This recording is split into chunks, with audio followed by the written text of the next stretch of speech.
बिस्मिल्लाहिर्रहमानिर्रहीम। व्यूअर्स, आप देख रहे हैं हमारा यूट्यूब चैनल। उम्मीद है आप खैरियत से होंगे। आज हम बात करेंगे supreme court practice and procedure का जो कानून है, अब वो कानून चूँकि बन चुका है, इसके ख़िलाफ़ 3 मुख्तलिफ जो आइनी दरखास्तें जिसकी समाअत हुई है, काफ़ी जारहाना मूड में आज नज़र आए हैं चीफ जस्टिस ऑफ पाकिस्तान।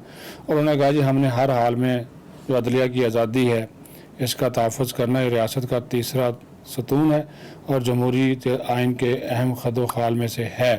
दूसरा, उन्होंने एक बात जो है वो वाज़ेह तौर पर ये कही है आज कि इस गुफ्तगू के दौरान, समाअत के दौरान जो है, तो एक तो उन्होंने जो रिकॉर्ड है सारा supreme court practice and procedure act 2023 का तमाम जो रिकॉर्ड है, पार्लिमानी कार्रवाई का, कैमा कमेटी में होने वाली बहस का, कौमी असम्बली के अंदर होने वाली बहस का, सेनेट में होने वाली बहस का, उसका सबका रिकॉर्ड उन्होंने मांग लिया है।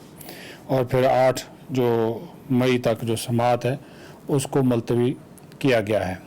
तो जैसे ही आज समाअत शुरू हुई थी तो उस मौका पर जो अटॉर्नी जनरल ऑफ पाकिस्तान थे मंसूर अवान, वो जो थे वो आए हैं डाइस पे और उन्होंने कहा कि जी एक तो जजेस की तादाद में इजाफा किया जाए, दूसरा उन्होंने कहा कि हुक्म इम्तनाई जारी किया जाए, जो हुक्म इम्तनाई ख़त्म किया जाए जो आप लोगों ने इस एक्ट के ख़िलाफ़ जारी कर रखा है।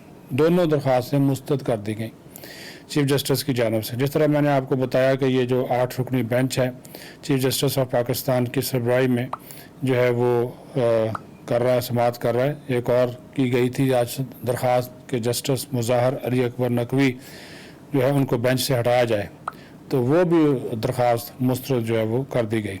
दौरान समाअत चीफ जस्टिस ऑफ पाकिस्तान ने रिमार्क्स दिए कि जमहूरियत आइन के अहम खदोखाल में से है, आज़ाद अदलिया और वफाक भी आइन के अहम खदोखाल में से है। देखना है कि क्या अदलिया का जुज़व तब्दील हो सकता है। अदलिया की आज़ादी बुनियादी हक है। अदलिया की आज़ादी के हवाले से मुकदमा मुनफरिद नोयत का है। मुकदमे पर फ़रीक़ैन के संजीदा बहस की तवक्को है। लार्जर बेंच को बेहतरीन मामलत फराहम करनी होगी। पाकिस्तान में अपनी नोयत का यह पहला कानून है। रियासत के तीसरे सतून के बारे में यह कानून है। कानून साजी के इख्तियार से मुतालिक वफाकी कानून साजी की जो फहरिस्त है उसके भी कुछ हदूद व क़यूद हैं। वफाकी कानून साजी लिस्ट के सेक्शन 55 को अभी जायज़ा लेना होगा।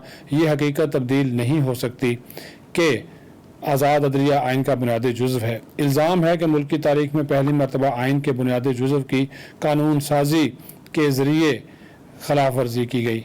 मुस्लिम लीग नून की जानिब से बैरिस्टर सलाहुद्दीन, पीपल्स पार्टी की तरफ से फ़रूक चनाइक, जबकि पाकिस्तान बार काउंसिल की जानिब से हसन रज़ा पाशा अदालत में पेश हुई। कार्रवाई के आगाज़ में एडवोकेट तारिक रहीम ने अदालत को बताया कि अदालती इस्लाहात बिल कानून का हिस्सा बन चुका है। पाकिस्तान बार काउंसिल के वकील हसन रज़ा पाशा ने अदालत के रूबरू मौक़िफ़ अपनाया कि पाकिस्तान बार ने हमेशा आइन व अदलिया की लड़ाई लड़ी है। मुनासिब होगा अगर इस मुकदमे में फुल कोर्ट तश्कील दिया जाए। बेंच में 7 सीनियर 3 जजेस शामिल हों तो कोई इतराज़ नहीं कर सकेगा। बेंच के एक रुकन के खिलाफ 6 रेफरेंस दायर किए हुए हैं। उन्होंने इस मौका पर जस्टिस मुज़ाहर अली नकवी को बेंच से अलग करने की भी इस्तदा की। अटॉर्नी जनरल ऑफ पाकिस्तान ने भी इस मौका पर अदालत उज़्मा से हुक्म इम्तनाअ की इस्तदा करते हुए अदालत से बेंच बढ़ाने पर गौर करने की दरख्वास्त की। चीफ जस्टिस ऑफ पाकिस्तान इस मौका पर पाकिस्तान बार काउंसिल के मुखातब करते हुए कहा, पाशा साहब आप नफीस आदमी हैं, अपने इर्द गिर्द से मालूम कराएं आपके लोग किसको फुल कोर्ट कहते हैं। सुप्रीम कोर्ट बार ने इदारे का तहफ़्फ़ुज़ करना है, जजेस ने आना है चले जाना है। पहले समझा तो दें कि कानून है क्या और क्यों। बेंच की तादाद कम भी की जा सकती है। पाकिस्तान बार काउंसिल के वकील हसन रज़ा पाशा ने इस मौका पर मौक़िफ़ अपनाया कि उन्होंने वकला के तहफ़्फ़ुज़ात से अदालत को आगाह किया है। अदालत को कोई बात नागवार गुजरी है तो वह माज़रत ख़्वाह हैं। अदालत ने इस मौका पर एक्ट से मुतल्लिक़ पार्लिमानी कार्रवाई और कायमा कमेटी में होने वाली बहस का रिकॉर्ड तलब करते हुए मामले की समाअत 8 मई तक के लिए मुलतवी कर दी है। अदालत उज़्मा ने सियासी जमातों और वकला तंजीमों से मामले पर तहरीरी दलाइल भी तलब कर लिए हैं। अपना ख्याल रखें। बहुत शुक्रिया।